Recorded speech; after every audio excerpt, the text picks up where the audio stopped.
We're going to take the North and never give it back. So that's a good pick. You get the corner. I got to go bold, right? I got to go bold for this. Yeah, she's got some nice. Welcome back to the Unbearable Sports Podcast. I'm your host, Brad. Make sure to like and subscribe if you're out there on YouTube, and also rate the show 5 stars everywhere that you get your podcast.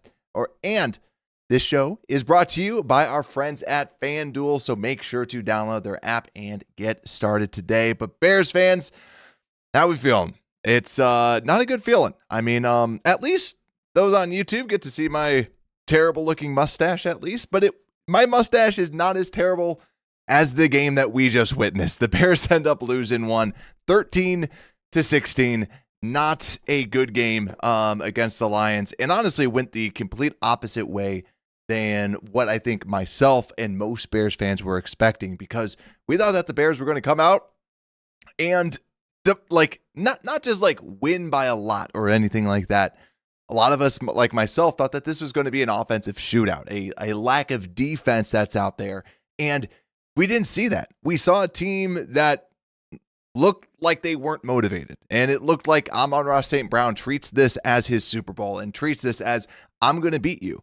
And he did that. Amon-Ra St. Brown went off against us, and we just sat there and just kind of took it. So that's the feeling of it. I'm seeing out there with Drax, what is good? Bear down to you, my friend. And then, yeah, like the thing that the joking text that I sent out to my Packer friends was, hey, the Bears just wanted to make sure that everyone in the NFC North had a winning record, right? That's what we wanted. That's what we wanted to do. So, yeah, and then the other thing too, J2K saying bear down, yeah, and a little puke emoji, and then Drax saying every year you leave that dirt on. Yeah, it was more of the I was out, I took the last 2 weeks off from work, so it was one of those where the kids were like, Dad, like all my brothers now, like Johnny PayPal, for those that remember him, my former co-host, he's got like the beard and everything. So my kids are like, Dad, you should grow your facial hair out. I'm not as good as him when it comes down to that. I wasn't blessed with that gift. So the dirty stash is really all that I can grow out there. So that's what I got. But enough of the stash. One thing that I'll talk a little bit about is now the Bears, we will be going against the Packers. It is official. So honestly, I'm glad that we're going against them just because of everything that's been going on with just how the 49ers look. Rams, even though that I know that their games have been very close with some bad teams and they've been beaten by some bad teams, I still don't necessarily trust that. So we have the opportunity to knock out Green Bay in Chicago. We have the 2 seed locked up. Friends at FanDuel have the Bears. Basically, this game as a pick 'em. If you look at the money line, it's -108 on both sides. So really, they're saying this is a pick 'em. Bears at -1.5 is a +100. So really, they're saying this could go either way. The over-under right now is set at 46.5. Now, it also looks like Jordan Love should be out there is kind of the guess. But also, too, biggest news, Toyotathon ends tomorrow. So now we're not going to be going against Toyotathon Jordan Love. Might be one of the biggest things that ends up happening with this game. But in all seriousness, I'm glad that we're still able to clinch the 2 seed, but it just feels bad. Or as we say on this show, it feels gross. Like it just is a gross feeling all around with this team. So let's kind of get into it, though. Let's break it down. So as we kind of look through, first off, actually, before we get into those stats, I want to talk about the injuries just to get these out of the way. We saw Theo Benedette out there rather than Ozzy Trapillo. And if you're looking for a bright spot, I'm pretty sure we all, at the end of the game, felt a lot more comfortable with Ozzy Trapillo out there. You saw that, Theo Benedette currently, he's jotted down with giving up 4 different pressures today, and it did seem like he was getting, or 2 different pressures, and it did seem like he was getting a lot of help, a lot of chips out there. So really, Ozzy is looking a lot better, so you can at least say that. The other little injuries to look out for, Cole Kmet got smacked on that 2-point conversion, so just something to monitor. And then CJ Gardner-Johnson, he went down. We had to call that timeout. And I actually think that was a bigger deal than what I think some other people thought. it looked like Dan Campbell didn't know what he was doing. Like my Lions fans friends are like, classic Dan Campbell, not knowing how to manage the clock. But we, obviously you can't time injuries and stuff like that. But with CJ going down, that did force us to call a timeout and force Dan Campbell to rethink what he was going to do. And they end up throwing the ball deep and getting a lot of yards on there. Okay, and J2K saying CJ got a concussion. Okay, so probably out next week. So we're going to probably end up seeing, we'll see what we end up doing just because Nick McCloud is a huge drop-off. Do you try Tyreek Stevenson in the slot?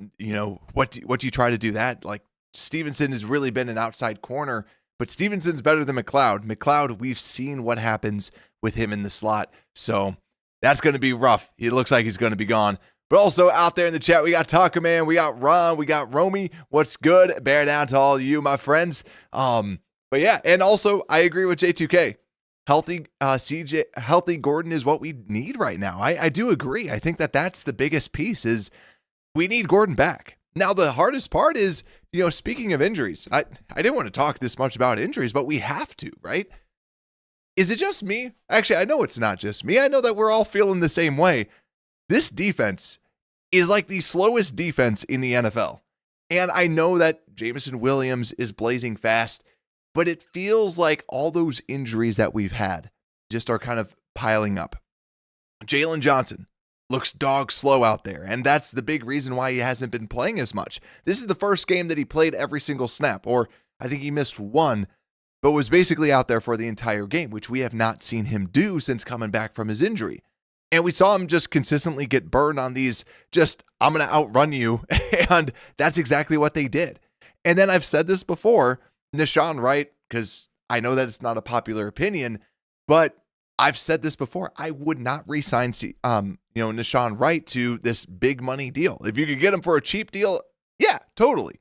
But he's probably going to ask for a larger deal. And what you see is he's great on the deep balls, great on the go routes, great vertically, right? But it's those short, quicker, like anytime someone breaks in, that's where, I can't remember an interception that he made that wasn't along the sidelines, right? I just want to throw that out there. And that's what they're trying to get. They're getting the slants. They're getting things like that. And then TJ Edwards has always been slow. So there's that, but then Tremaine Edmonds just does not look the same. So yeah, and I agree. Like this defense needs to be just completely just revamped and just rebuilt. I'm not saying completely blow it up, but in the draft, we need to add a lot of people. We need to just really focus in on that defense from that side of the ball, because if we're talking about what was a really big issue today, it was that defense. It was completely just opened up and looked bad. Now, I will say Kevin Byard made some plays, obviously, with the interception. But then also to Jaquan Brisker. I thought that he played really well. There was a couple plays like on the quarterback, going out, but then also there's another, I forgot a couple of the other plays where I think there was a couple run stops, a couple coverage plays. I thought Brisker had a pretty good game too, just on this kind of first live watch. But actually, we're going to skip over the offense, which we never do.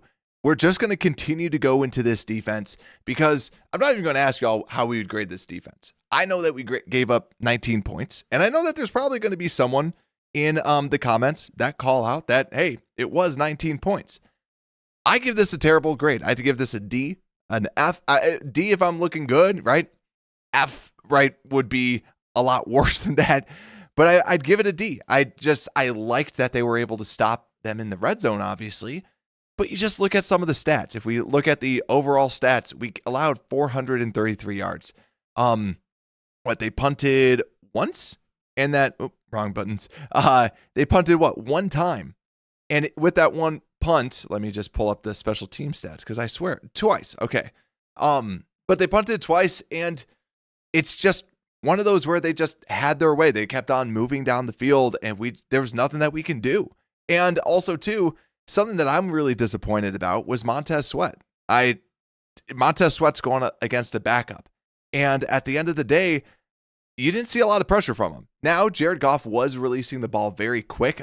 Right now, he's charted at the average time to throw was about 2.5 seconds. So getting the ball out really, really fast, but it just felt like they were dominating.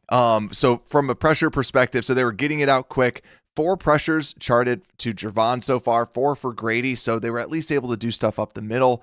Montez was charted with 3. I just felt like he wasn't dominating as much as I thought. And I think too, when you look at this defensive line, like Billings has been a fan favorite, has been a show favorite. I think he even won 2 years ago our favorite Chicago Bear award, but he just doesn't. He's not the same, and it just feels like he's bigger, and it feels like he's bigger, but then he's trying to penetrate, and it just hasn't looked as good. And I know that in the Drax was talking about Billings in the chat, saying that not as good. Like, yeah, I hate to say it, but yeah, Billings, and the biggest thing, and we said this in the preseason, or in the offseason, how is he going to look after coming back from an injury? And he just has not really looked the same. He is older. He's in his 30s. So there is that from that side of things. So yeah. But then also too, the interception. We got the tip ball that's right out to Kevin Byard. So then Byard was able to kind of pick that ball off. So obviously big play at a big situation. But still, I go back down to, you just have to stop them. Like, we just need more stops. Like, we need more defensive stops because they were able to run all over us. We saw Jahmyr Gibbs 4.2 yards a carry, David Montgomery with a 5.3, but yet again, Amon-Ra St. Brown, we just didn't have an answer. Amon-Ra just kept toasting our corners, and then Jameson Williams just blazed us with some speed. And I think if we're looking to how do we fix this, because right, that's the biggest question. How do we fix this defense? And it sounds so doom and gloom saying there's really nothing we can do this year, but there really isn't much that we can do this year. It's going to have to wait till next year. And I think with next year, the big reason why I say, unfortunately, we have to wait is because Jalen was banged up. He does not look healthy. And obviously we hope that he can get back and get fully healthy. And he has a lower body injury, which was, as far as I remember, like, this is one of the first times that he really had a lower body injury. It's always been his shoulder. It's always been upper body. He just doesn't look the same. Same thing, Kyler Gordon. He played 1-2 games this season, and then he's out. And we just have not been able to see him. And now we see in the slot someone getting toasted. Now, he's not the greatest cover corner in the league. He's more of that versatile player, but he's better than what CJ Gardner-Johnson was able to do. Yet again, CJ's more of a zone coverage corner that you can bring off the edge, and that's why a lot of people tried him at the safety spots. So, and then obviously, like I've talked about, Nahshon Wright, you still need that second corner, maybe Tyreek, but still, it's like there's not a great answer there. It just does seem these defensive backs turnovers are happening, but the corners, it's just it seems like the injuries just have caught up to them. And then obviously the defensive line, we know that needs to be repaired. And Byard, I'd love to re-sign him. I think that the linebackers, yet again, I think that Edmonds is banged up. I thought Edmonds had a very good first half of the year until he got banged up. And then coming back just has not looked the same. Edwards has been banged up. So there's just been a lot of injuries, just a lot of nagging small injuries, really banged up. It's been a long season. And I've said this before, maybe it's because of the intensity of the practices, because you look at the teams that have the most injuries, most games out based on injuries, it's the Bears, and number 2, Lions. So just want to throw that out there. I'm not a medical expert or anything like that, but just want to kind of bring that up. And let's see what's out there. I see Bears Bones. Bear down to you, my friend. Send Spider-Man to the rescue. Yes, I would really like to see that. Really, really hope he's out there. But yeah, I think that's the key. And also, too, I see the comment, we can't blitz anyone, like what Taco Man's saying. That was something that I jotted down in my notes as I was watching the game. We had a lot of the blitzes that we had felt like they were almost delayed blitzes. Like it took a little second and then they rushed. And it's that quick timing. Yet again, Jared Goff releasing the ball at 2.5 seconds. So he's getting the ball out quick. So if we're if it's taking them a second to even get back to the line of scrimmage before they're even trying to rush someone when they're doing this, like these deeper rushers, then yeah, it doesn't make sense. So I didn't really like some of those. But yeah, just not great. Not great from this defense. Not great at all. Let me just see if I had anything else that I jotted down in my notes as I was going through. Let me load this up. And yeah, the other thing too, I just put like man-to-man. We're going to just have to switch that up. It, like I was saying, looking slow, looking injured, you're going to have to switch to more zone. I know that's not Dennis Allen's way, but unfortunately we just have to do that because every time that we went to man, they were just burning us. And I think too, it's something as well where you need to know who you're going against. You're going against Jameson Williams. So they just sent him on simple little drag routes where he's just outrunning the other person. And you can't cover that. You can't cover that man-to-man. You don't have anyone fast enough. So yeah, just not great. But let's get over to the offense and let's talk a little bit about this offense. Like I said, we normally cover the offense first, but let's get into this. I always like to kind of ask, what do we think of Caleb's game? So let me ask you all this. How would you grade Caleb's game? Let's say A, B, C, D. I'll do D/F. So he went 20 of 33 and also has surpassed the most passing yards ever for a Bears quarterback. So there's that.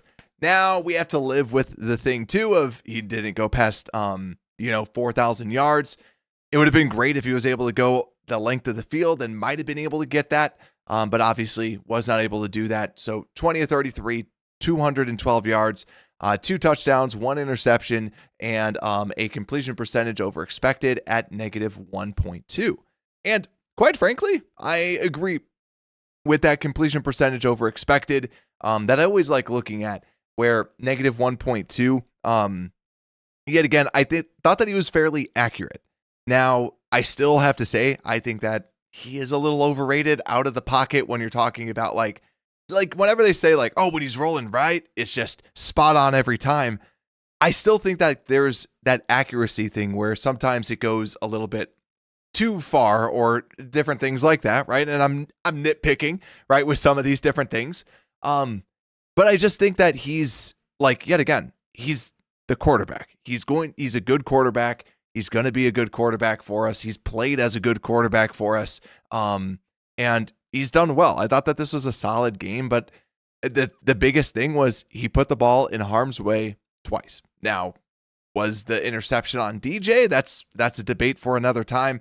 I think that it was more on Caleb because yet again, when they showed the replay, they kind of showed it and they talked it through where the safety is going deep and then you have the corner going deep as well. And that's the biggest thing is that you have the safety going deep, you have the corner going deep. So they're going to converge on DJ. So he's going across the body to 2 people.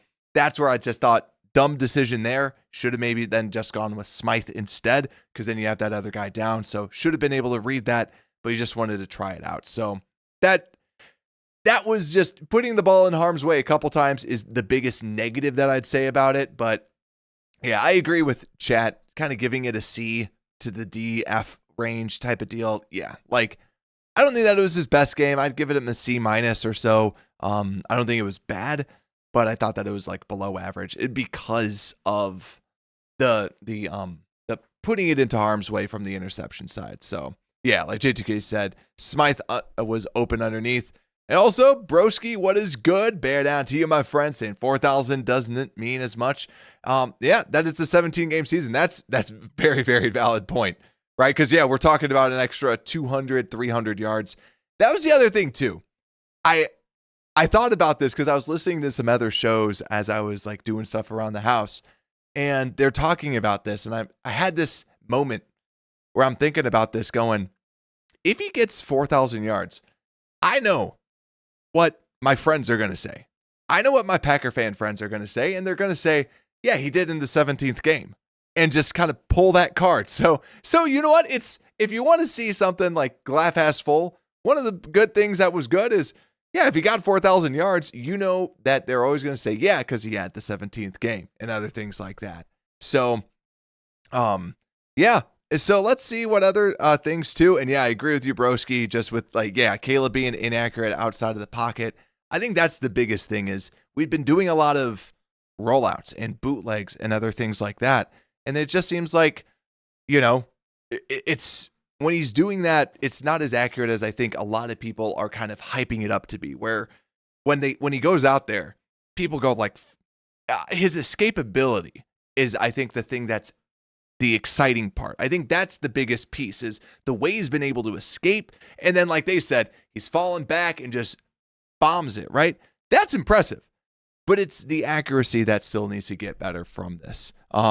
Yeah, and I agree with Broski with the point that he's making. If he can get above that 65%, then he's going to be able to get it because all the different passes that were still just left on the table that he had out there. Yeah, for sure. But let's continue to talk a little bit about these wide receivers because one of the ones that we talked about was DJ Moore. And when we look at the stats, DJ Moore, obviously not a great game. And when you look at DJ Moore's stats, he was targeted 3 times, 1 catch for 11 yards. Now, the other stat that I'm also going to pull out too is when we're looking at DJ Moore in particular. DJ Moore was out there for the most snaps out of any wide receiver at 47 snaps. The next most was Luther Burden at 34. Keep in mind too, DJ Moore got banged up as he always does every game. So he was out for a little bit. This was your number 1 wide receiver and he gets 3 targets, 1 catch. And I know that not a lot of people liked it when I said that for Max Crosby, one of the first people that I'm thinking about is DJ Moore, and that it's good, yet again, like a stock. When the price is going up, that's when you should trade it. And when we were seeing that, DJ Moore was doing better and better and better, but there's still just somewhat of that lack of chemistry. And I was hoping that it would kind of bleed into this. Now, do I mean that the chemistry's gone and everything's bad? No, I don't mean that. What I mean is that this is someone that you're paying lots and lots and lots of money to. What is he giving you that Jahdae Walker isn't giving you? Jahdae Walker outplayed him. Multiple catches, 36 yards and a touchdown. And Jahdae wants to be out there. Jahdae's someone that everybody around there really likes. And also, too, he outsnapped Olamide Zaccheaus. Olamide had 6 targets. I mean, not 6 targets. 6 snaps, while Jahdae with 20 snaps. And so Jahdae getting more of the snaps than OZ, I think that really just shows this dynamic that is forming.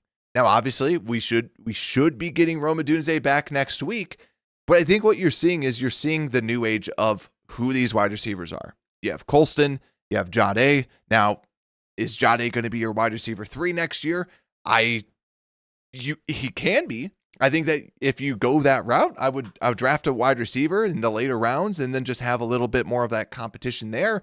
But he's clearly someone that people like in the locker room. He's clearly someone that comes to play. His work ethic has been talked about as being great.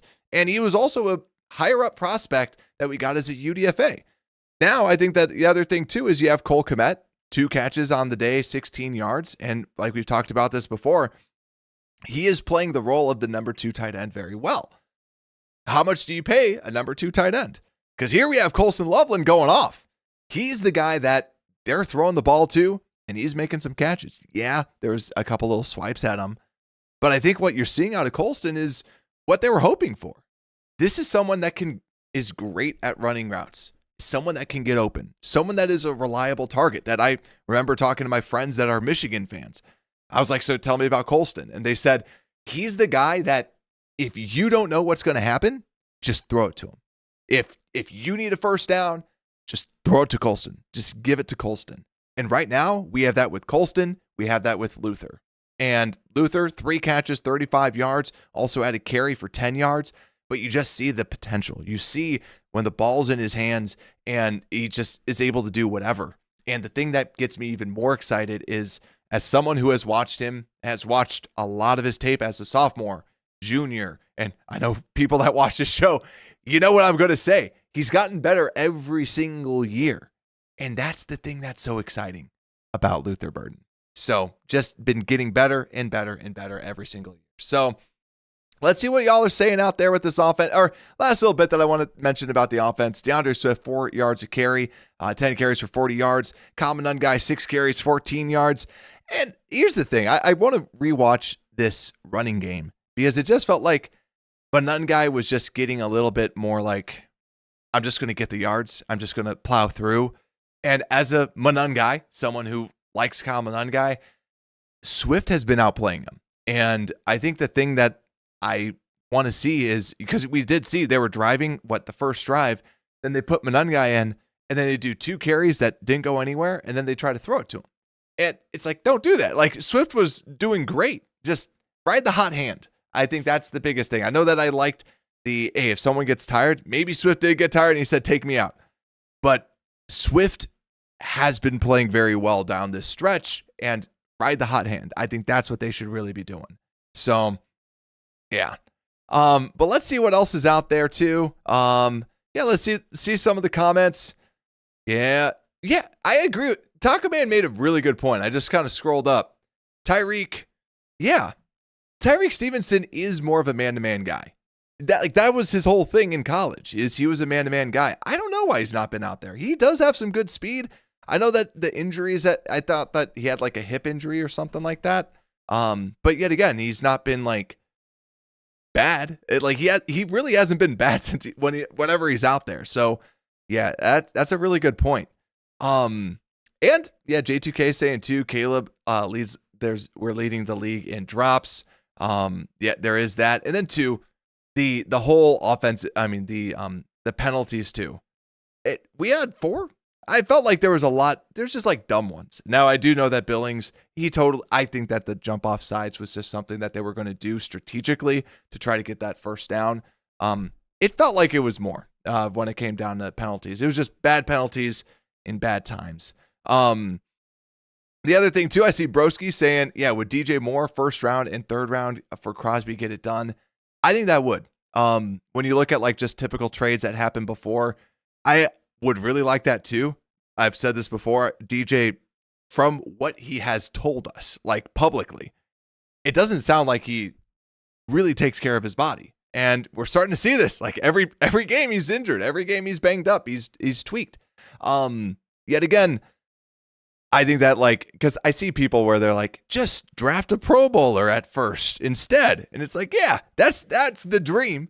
But I would be really curious if we drafted a first, or if you traded a first in DJ, if that gets it done, because it might. That could be enough, just the first and DJ. But the hardest part is we just really haven't seen somebody get traded at this age 30. And two, the thing that does get me a little bit nervous about Crosby is the knee injuries. He's starting to get a lot of wear and tear for it. But I do think that would end up going. But yeah, let's see. Let's see what ends up happening. But yeah, it just seems like all the injuries, everything's kind of coming together now. It was like, oh man, everyone's getting healthy. And then now, since everyone's quote unquote healthy, we're like, oh crap, everyone's actually banged up.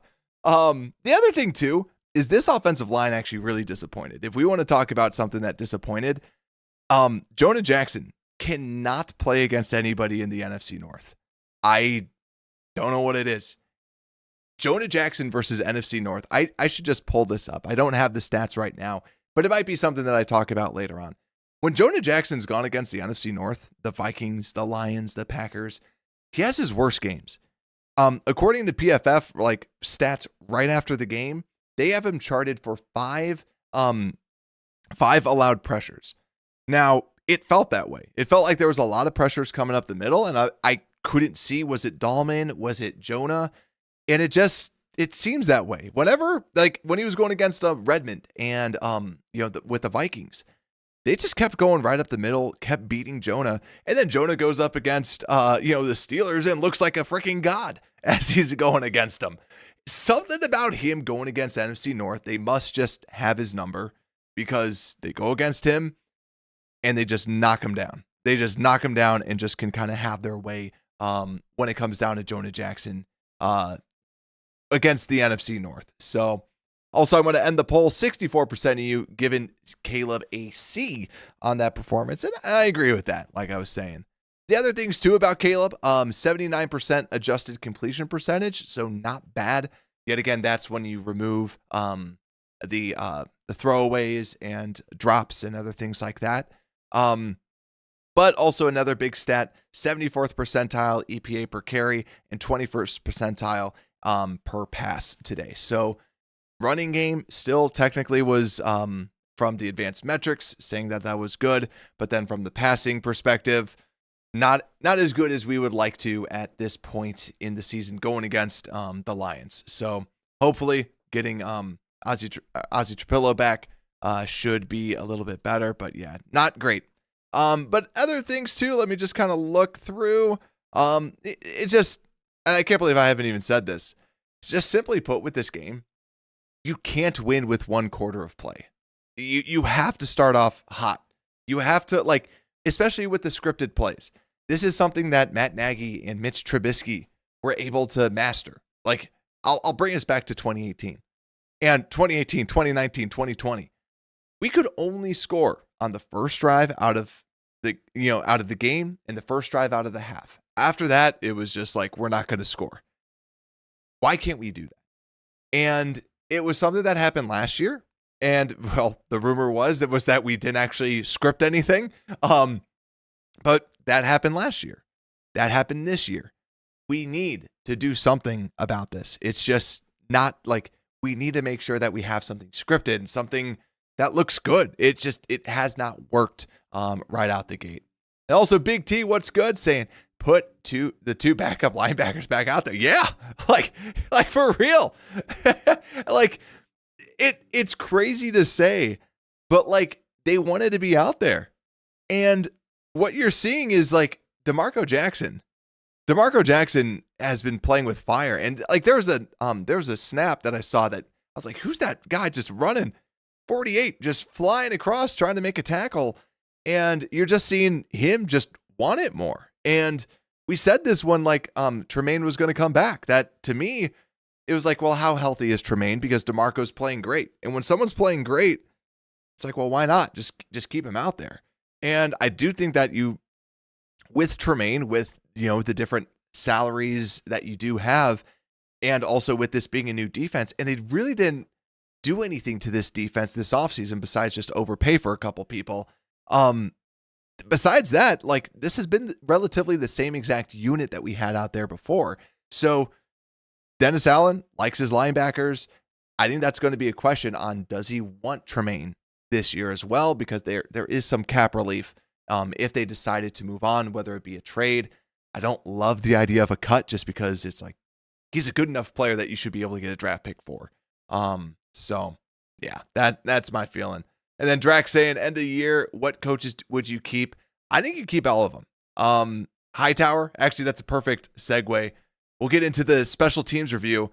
I think with this, you're going to be keeping everyone. You're going to be going with everyone inside. Like you can't necessarily get rid of, let me do this one more time. Special teams. Here we go. I do think that you just got to keep everyone. You have to keep Hightower. You have to keep Allen. And you just have to see like, okay, Allen, what people do you want? Which gets me terrified because I said this when we got him, like his style of defensive lineman is the opposite of what I go for. I go for the quick twitch, fast, off the ball. He likes them big. He likes them chunky, right? He likes them like Moto, right? For anyone that gets that joke from Madagascar, like that's how he likes them. He likes them slow, big, and chunky. And that's what we got in Dayo Adengbo. And that's the thing defensive tackles, he likes them quicker, smaller at least. But to me, it's like defensive ends. It's like, I like the fast ones. I like the ones that play with explosiveness, jumping off, stuff like that. So I was talking to my dad actually about this like about a week ago, where we're like, yeah, just when you see the fire off the snap, that's the thing that we like. It's easy to see too. But yeah, and also that's what the Eagles like, and they've had a great defensive line forever. But then let's see what else. T-Dub, what is good? Bear down to you, my friend. Yeah. So special teams. So like with Hightower, the thing that I was going to say about Hightower is I do think that the special teams is playing better. I do think you need a kick returner. This goes back to what we were talking. This goes back to what we were talking about with like with kick returners and other things. Like we need kick returners because it maybe draft a wide receiver. This is what it goes back to when we were talking about. Do you draft a wide receiver? Yes, I think you need to draft one because you don't want to put Luther back there because he's a viable wide receiver option for you.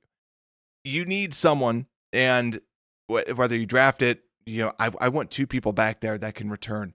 Blackwell still terrifies me. I know he averaged 30 yards on that one return. But then, Duvernay he'll get you the yards and that's it. We need someone that's more explosive, kind of like how they have Khalif Raymond. We just need those more explosive playmakers out there. So that's my overall take. Tory Taylor, just yet again, still not blown away with him with punting the football or anything like that. So that's the feeling. But let's kind of talk about this and we can kind of solidify this overall take on it. Give me your takes down below in the chat. Who is your most valuable Bear, ladies and gentlemen? Let me know down below in the chat who wins it, because this was a gross game, not a fun game to necessarily watch, just disappointing. The scoreless feeling and just not the team felt like it didn't show up until it was like fourth quarter, time to go now. And I think that this is easy because I think that it goes down to two people. Like it always does, right? So first off, on the defense, is there anyone that warrants it? Javon's sack was kind of that little, they finally completed a stunt and then they were able to get the sack. So there was that at least. But I think if we're looking at just who gets it, defense, you could give it to Byard got it off of a tips. That was solid, but I don't think anybody deserves it, obviously. Then you go to the offense, yet again, not one of Caleb's best games. And the running game, yet again, was another non-factor, which I don't know if we start hitting the panic button yet. We haven't been running the ball. It's just been a quantity. We've been really focused on passing, and we just haven't been able to have success on the ground. I think that this is easy. I think it's Colston Loveland. I think that it's Colston Loveland and Luther Burden's a close second, just because Colston was the guy that they were going to, and Luther, anytime that he got the ball in his hands, he made something happen. And that's the thing that I love about these rookies that we have is Colston's playing like a pro, and Luther's playing like this is going to be the last catch that he gets. Like this is the last opportunity that he has to, like he feels like he's still trying to prove himself when he's going to be a starter. And it just looks like a stud. But the fire that he plays with is great. So to me, that's the big things is it's Loveland, it's Luther. Those are your two main guys. But man, I miss this running game. Obviously we'll be previewing this game and we'll be breaking it all down. But just to kind of close things off, this game was gross. This game was an ugly game. They were able to get a lot of yards, a lot of they got yards on this defense.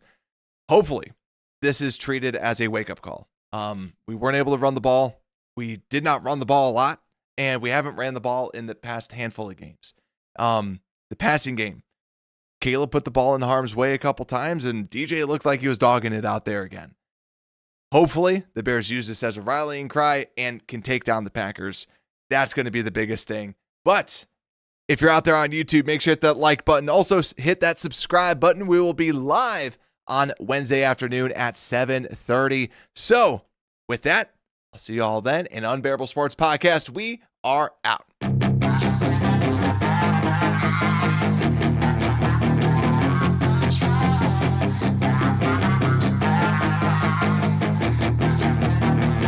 Yeah, she's got some nice long hair, and you know that she's